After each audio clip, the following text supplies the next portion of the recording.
Bapak Ibu, saudara-saudaraku jemaat Tuhan, dalam ibadah rumah tangga pada hari Rabu malam hari ini, tanggal 25 Maret 2020, pembacaan Alkitab terambil dari kitab Nahum pasal 3 ayat 1 sampai 19. Nahum pasal 3 ayat 1 sampai 19. Tetapi sebelum kita membaca, untuk mendengar dan merenungkan firman Tuhan, marilah kita bersatu di dalam doa. Kita berdoa. Segala puji dan syukur kami naikkan ke hadirat-Mu yang kudus, ya Allah, Bapa sumber kehidupan kami. Kerinduan kami di dalam ibadah rumah tangga pada malam hari ini adalah mendengar dan berada di sekitar firman Tuhan. Biarlah pertolongan-Mu boleh nyata atas setiap kami, lewat curahan kuasa Roh-Mu yang kudus, agar firman Allah yang kami baca dan dengarkan boleh memberikan hikmat dan kekuatan yang selalu baru, bersumber daripada-Mu juga. Kami menyerahkan seluruh pemberitaan firman Tuhan pada malam hari ini, hanya di dalam pimpinan dan pertolongan-Mu, dalam Yesus firman Allah yang hidup itu. Amin. Mari kita membaca secara gilir ganti kitab Nahum pasal 3 ayat 1 sampai ayatnya yang ke-19. Saya membaca setiap ayat yang ganjil dan ibu bapak saudara-saudara membaca setiap ayat yang genap. Begini bunyi firman Tuhan dari kitab Nahum pasal 3 ayat 1 sampai 19. Hukuman atas Niniwe. Celakalah kota penumpah darah itu, seluruhnya dusta belaka, penuh dengan perampasan dan tidak henti-hentinya penerkaman.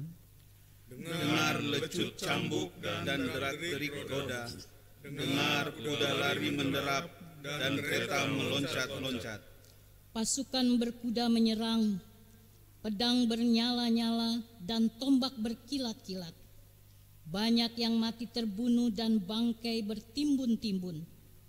Tidak habis-habisnya mayat-mayat, orang tersandung jatuh pada mayat-mayat. Semuanya karena banyaknya persundalan si perempuan sundal, yang cantik parasnya dan ahli dalam sihir, yang memperdayakan bangsa-bangsa dengan persundalannya dan kaum-kaum dengan sihirnya. Lihat, aku akan menjadi lawanmu. Demikianlah firman Tuhan semesta alam. Aku akan mengangkat ujung kainmu sampai ke mukamu dan akan memperlihatkan auratmu kepada bangsa-bangsa dan kemaluanmu kepada kerajaan-kerajaan. Aku akan melemparkan barang keji ke atasmu, akan menghina engkau dan akan membuat engkau menjadi tontonan. Maka semua orang yang melihat engkau akan lari meninggalkan engkau serta berkata, Niniwe sudah rusak, siapakah yang meratapi dia? Dari manakah aku akan mencari penghibur-penghibur untuk dia? Adakah engkau lebih baik dari Tebe, kota dewa Amon, yang letaknya di sungai Nil, dengan air sekelilingnya, yang tembok kotanya adalah laut, dan bentengnya adalah air? Ethiopia adalah kekuatannya, juga Mesir dengan tidak terbatas. Put dan orang-orang Libya adalah pembantunya. Tetapi dia sendiri pun terpaksa pergi ke dalam pembuangan, terpaksa masuk ke dalam tawanan. Bayi-bayinya pun diremukan di ujung segala jalan. Tentang semua orang yang dihormati dibuang undi, dan semua pembesarnya dibelenggu dengan rantai. Engkau pun akan menjadi mabuk, akan menjadi tidak berdaya. Engkau pun akan mencari tempat perlindungan terhadap musuh. Segala kubumu adalah seperti pohon ara, dengan buah ara yang masak duluan. Jika diayunkan, maka jatuhlah buahnya ke dalam mulut orang yang hendak memakannya. Sesungguhnya laskar yang di tengah-tengahmu itu adalah perempuan-perempuan. Pintu-pintu gerbang negerimu terbuka lebar-lebar untuk musuhmu. Api telah memakan habis palang pintumu. Timbalah air api pengepungan, perkuatlah kubu-kubumu, pijaklah lumpur, injaklah tanah liat, peganglah acuan batu bata.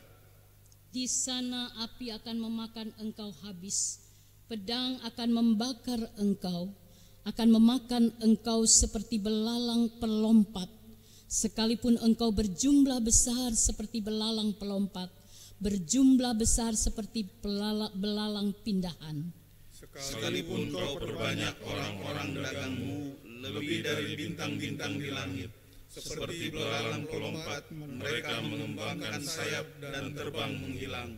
Sekalipun para penjagamu seperti belalang pindahan dan para pegawaimu seperti kawanan belalang yang hinggap pada tembok-tembok pada waktu dingin, namun jika matahari terbit, mereka lari menghilang, tidak ketahuan tempatnya. Celaka, alangkah terlelap para pembalamu, hai Raja negeri Asyur, para pemukamu tertidur, laskarmu terserak-serak di gunung-gunung, dan tidak ada yang mengumpulkan. Tiada pengobatan untuk cederamu, lukamu tidak tersembuhkan. Semua orang yang mendengar tentang engkau bertepuk tangan karena engkau, sebab kepada siapakah tidak tertimpa perbuatan jahatmu terus-menerus.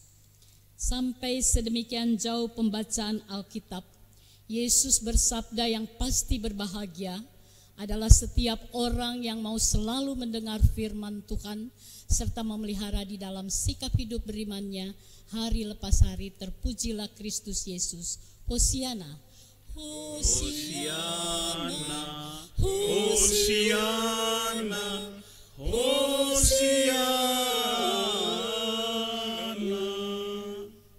Dipersilahkan duduk.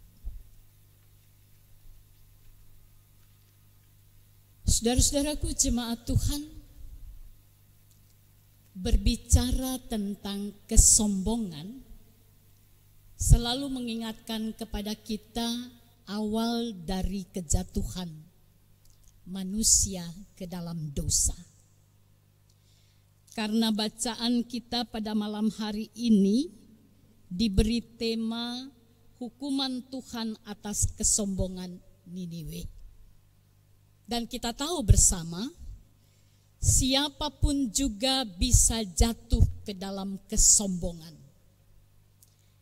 Alkitab di awalnya menunjukkan kejatuhan manusia dalam dosa ketika bujuk rayu ular atau si iblis kepada manusia pertama, Adam dan Hawa. Adalah bujuk yang menggoda, yang dapat membawa orang tergiur.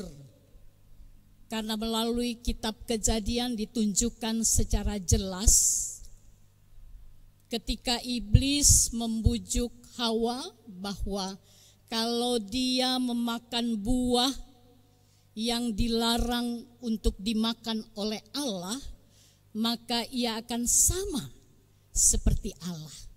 Padahal kalau kita berpikir, sampai kapanpun manusia yang walaupun diciptakan menurut gambar dan rupa Allah, dia tidak akan pernah sama dengan Allah. Apapun yang ia lakukan, kehebatan Allah, kemahakuasaan Allah ada di atas segala-galanya dalam kehidupan manusia. Dan melalui pembacaan ini juga kita melihat bagaimana hukuman yang akan dilakukan oleh Allah atau dinyatakan oleh Allah kepada Niniwe, kepada Asyur dengan ibu kota Niniwe, dengan segala kesombongannya. Sekalipun kita tahu bersama bahwa bangsa Asyur pernah dipakai sebagai alat dalam tangan Tuhan untuk menghukum dalam arti untuk mendidik juga umat Tuhan di dalam kejatuhan mereka.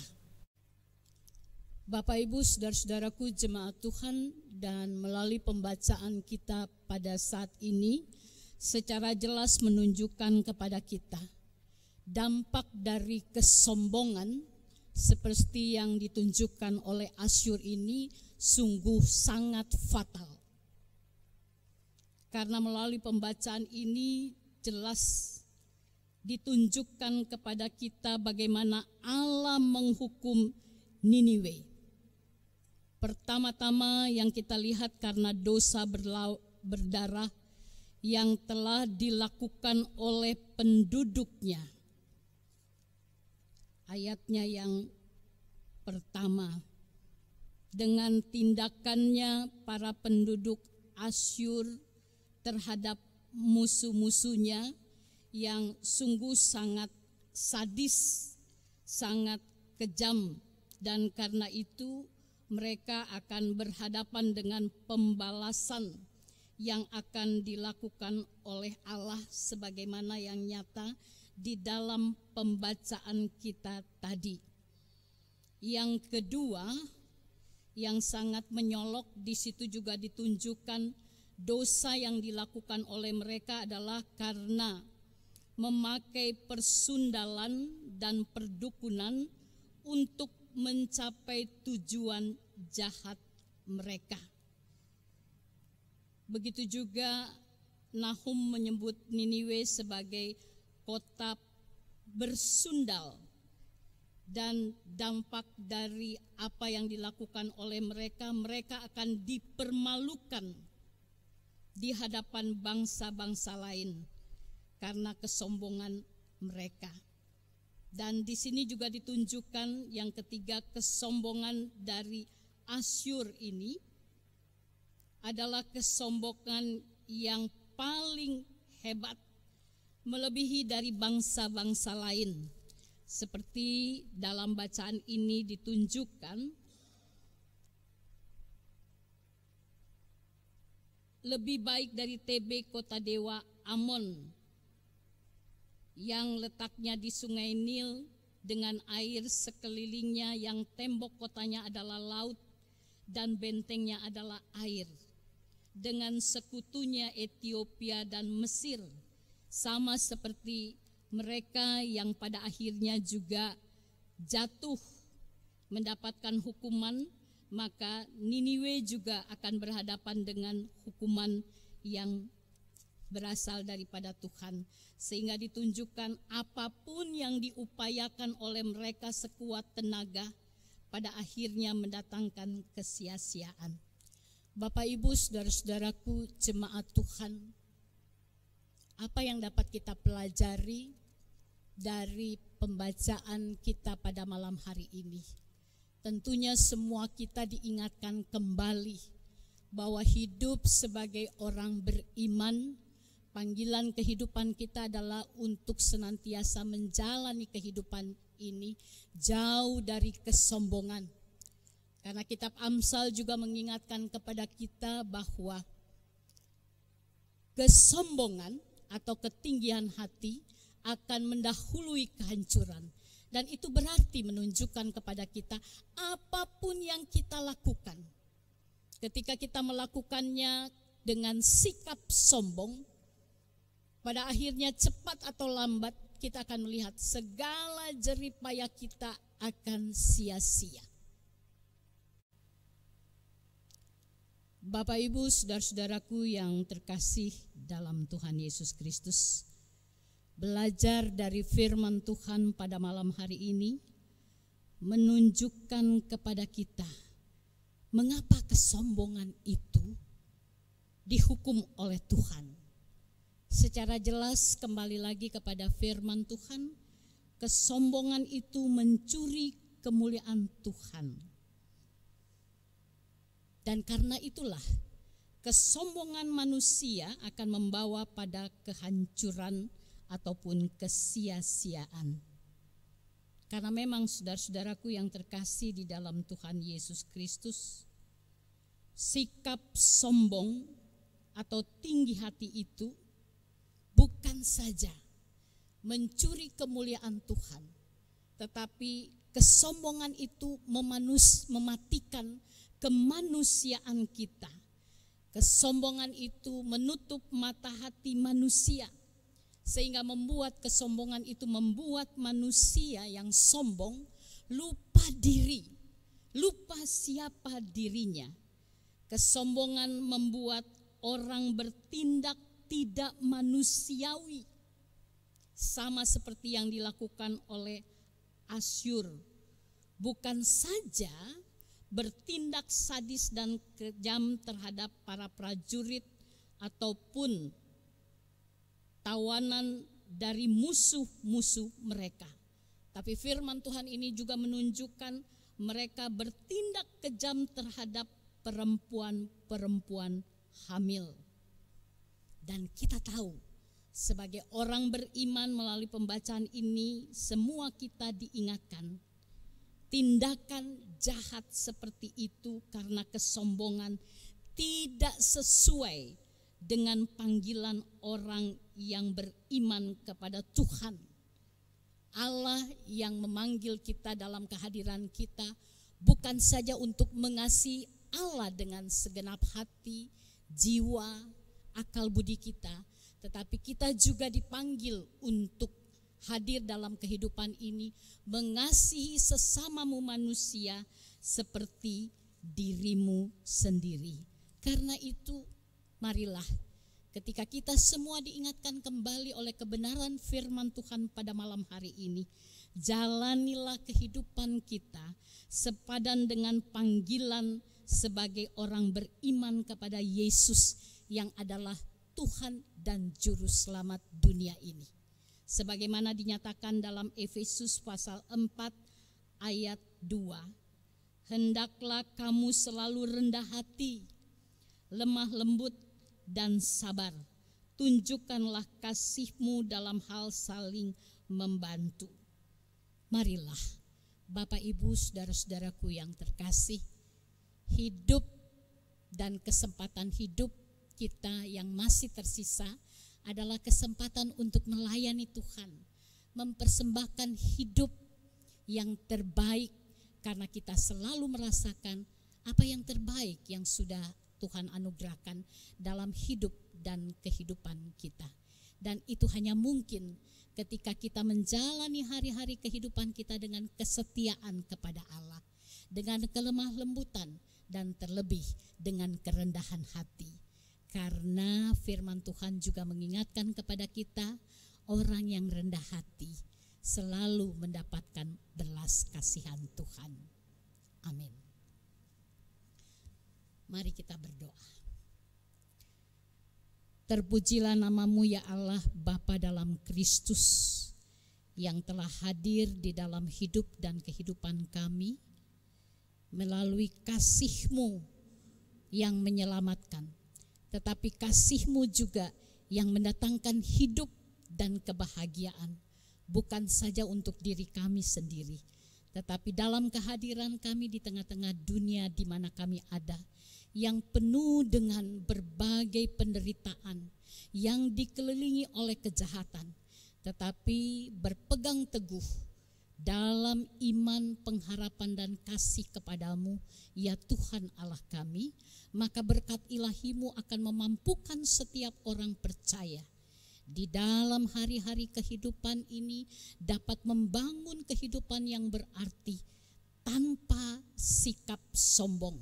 Sebaliknya selalu bersyukur dan selalu mengakui semua kebaikan dan semua hal yang kami mau lakukan dalam hidup dan kehidupan ini semata-mata hanya karena karunia Tuhan, hanya karena anugerah Tuhan, supaya melalui kehidupan kami walau kecil dan sederhana, nama Tuhan saja yang dipermuliakan. Biarlah berkat ilahi-Mu juga melingkupi, memenuhi hidup dan kehidupan di mana kami ada. Ke dalam tangan kasih-Mu saja ya Allah, kami berserah dalam Kristus penolong kami yang setia. Amin.